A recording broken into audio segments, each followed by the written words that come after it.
Hello అందరికీ welcome back to our channel Varunika Niharika.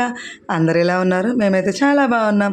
ఈరోజు వీడియోలో బిన్నీసు ఆలుగడ్డ శనగపప్పు కర్రీ, ప్రోటీన్స్ విటమిన్స్ మినరల్స్ అన్నీ కలిపి ఉన్న కూర అండి. అది ఎంత బాగుంటుందంటే అసలు చాలా హెల్తీ ఫుడ్. ఇదైతే కంపల్సరీ చికెన్లు మటన్లు ఎగ్స్ కాకుండా ఇవి కూడా వెజ్ కూడా బాగా తినడం అలవాటు చేసుకోవాలండి. తప్పకుండా మీరైతే ఒకసారి ట్రై చేయండి, చాలా బాగుంటుంది కర్రీ కూడా. సో మనం వీడియోలోకి వెళ్దాము. వీడియోలోకి వెళ్ళే ముందు అయితే ఒకసారి కొత్తగా చూసేవాళ్ళు మన ఛానల్ని అయితే ఒకసారి సబ్స్క్రైబ్ అయితే చేసుకోండి. సో నేనైతే ఇది 300 గ్రామ్స్ తీసుకున్న బిన్నీస్. అందులోకి ఒక ఆలుగడ్డ, కొద్దిగా శనగపప్పు తీసుకున్నా, ఒక ఉల్లిపాయ కట్ చేసుకొని పెట్టుకున్న చిన్న చిన్న ముక్కలు, పచ్చిమిరపకాయలు ఒక 2-3, మెంతాకు, కరివేపాకు, కొత్తిమీర, ఉప్పు రుచికి సరిపడినంత, కారం కూడా రుచికి సరిపడినంత తీసుకోండి. అల్లం వెల్లుల్లి paste 1 table spoon, 1 table spoon ధనియా పౌడరు, ఇవన్నీ తీసి పెట్టుకోండి. పసుపు ఇవన్నీ తీసి పెట్టుకోండి, రెడీగా పెట్టుకోండి. ఫటాఫట్ అయిపోతుంది వంట. సో ఇది అప్పుడప్పుడు ఇలాంటివి కూడా తింటూ ఉండాలండి. వెజ్ కూడా అలవాటు చేయాలి పిల్లలకు. వీళ్ళ విటమిన్స్ ఉన్న వెజిటబుల్స్తో చేసుకొని తింటే హెల్తీ. రోటీకి తినొచ్చు, రైస్కి తినొచ్చు, దేనికి తిన్నా బాగుంటుంది కర్రీ. ఒకసారి అయితే నేను ఎట్లా చేస్తున్నానో చూడండి. గిన్నె పెట్టుకొని ఆయిల్ వేడైన తర్వాత పోపు దినుసులు వేసుకుందాం. పోపు దినుసులు వేసుకున్నాక పప్పు వేసుకుందాము. శనగపప్పు వేసుకొని ఇట్లా కలుపుకోవాలి ఒకసారి. దాని తర్వాత పచ్చిమిర్చి వేసుకుందాము ఆయిల్లో. పచ్చిమిర్చి కూడా కొంచెం అందులో ఆయిల్లో కలిసిపోయిన తర్వాత కొంచెం ఫ్రై అయిన తర్వాత ఉల్లిపాయలు వేసుకుందాము. ఉల్లిపాయ ముక్కలు కూడా మంచిగా ఆయిల్లో ఇట్లా ఫ్రై అవ్వాలి, కొద్దిగా సాఫ్ట్గా ఫ్రై అవ్వాలి, మరీ బ్రౌన్ కలర్ అవసరం లేదు. సో ఇప్పుడు కొద్దిగా మెంతాకు వేసుకుందాము. మెంతాకు కూడా కొంచెం ఆయిల్లో ఇట్లా పోపులో కలిసేటట్టు మంచిగా కలుపుకోండి. దాని తర్వాత కొంచెం కరివేపాకు వేసుకుందాము. అది కూడా కొంచెం ఆయిల్ ఇట్లా కలిసేటట్టు మంచిగా కలుపుకోండి. రోటీకి తినచ్చు, రైస్లోనైతే ఇట్లా చారు చేసుకొని తింటే, చింతపండు రసం చేసుకొని తింటే మస్తు ఉంటుంది కర్రీ, చాలా బాగుంటుంది. ఒకసారి అయితే ట్రై చేయండి. ఇప్పుడు పసుపు వేసుకుందాము. పసుపు వేసుకొని ఇప్పుడు అల్లం వెల్లుల్లి పేస్ట్ వేసుకుందాము. అల్లం వెల్లుల్లి పేస్ట్ కూడా వేసుకున్న తర్వాత మంచిగా కలుపుకుందాం మొత్తం. మళ్ళీ ఒకసారి పచ్చిమిర్చికి, ఉల్లిగడ్డలకి, ఇదంతా పోపులకి, పప్పులకి అంతా కలవాలి ఈ పసుపు అల్లం వెల్లుల్లి పేస్ట్ అనేది. ఇదంతా మనం లో ఫ్లేమ్లో పెట్టుకొని చేసుకోవాలి, లేకపోతే తొందరగా మాడిపోతుంది కర్రీ.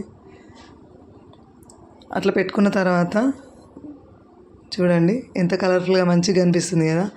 ఇప్పుడైతే ఆలుగడ్డ వేసుకుందాం. ఇందులో ఆలుగడ్డ వేసుకొని ఒకసారి అయితే మంచిగా మొత్తం కలిసేటట్టు మంచిగా మొత్తం చుట్టూతో మంచిగా కలుపుకోండి, కిందికి మీదికి అందా మొత్తం పోపులో కలిసిపోవాలి. ఆలుగడ్డ అనేది మగ్గాలి. ఇప్పుడైతే మూత పెట్టుకుందాము ఒక 2-3 మినిట్స్. కొంచెం అది వేడై కొంచెం ఇట్లా ఆ పోపులో కలిసిపోయేటట్టు కొంచెం అయితే కలిసింది, మగ్గింది ఆలుగడ్డ.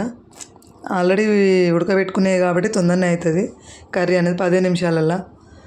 ఇప్పుడైతే బిన్నీస్ వేసుకున్నాం కదా, బిన్నీస్ కూడా మంచిగా కలవాలి. ఇక మొత్తం కలగలపాలి, కూర మొత్తం కలపాలి. మొత్తం కలుపుకోండి ఇట్లా కూరని, అన్నీ కలిసిపోవాలి మొత్తము. సో ఈ విధంగా వీడియోలో చూపించినట్టు కలిపి ఒకసారి అయితే మళ్ళీ మూత పెట్టుకొని ఇందులో వాటర్ వేసుకుందాం కొద్దిగా ఆవిరికి. ఇది ఆవిరికే మగ్గాలి, వాటర్ వేసుకొని కర్రీ చేసుకుంటే బాగుండదు, అందుకే నేను ఇట్లా వండుతున్నా. ఆ వాటర్ ఆ వాటర్ పోస్తాం కదా, ఆ ఆవిరిలకే ఈ కూర మగ్గిపోతుంది, మగ్గిపోయి మంచిగా అవుతుంది మొత్తం. ఇప్పుడైతే ఉడికింది మంచిగా. దీంట్లో అయితే ఇప్పుడు మనము రుచికి సరిపడా ఎంత మనం కారం తింటామో అంత వేసుకోండి. నేనైతే 1 టేబుల్ స్పూన్ వేసుకుంటున్నా, 1/2 కేజీ కదా, 1/2 కేజీకి 1 టేబుల్ స్పూన్ పడుతుంది. కేజీ అయితే 4 టేబుల్ స్పూన్లు పడుతుంది. 1/2 టేబుల్ స్పూన్ ఉప్పు వేస్తున్నా. ఇదంతా వేసుకొని ఇది కూడా మొత్తం కర్రీకి కలవాలి, ఉప్పు కారము మంచిగా కలిసేటట్టు కలుపుకోవాలి. గిట్లనే కలుపుకోండి, గిట్లనే వేసుకోండి, చాలా బాగుంటుంది. ఏ కర్రీ అయినా చేయాలంటే ఏది చేసినా మంచిగా వస్తుంది, చేసే విధంగా చేయాలి ఏదన్నా కూడా. సరే ఇప్పుడైతే మూత పెట్టుకుందాం మళ్ళీ కొద్దిసేపు.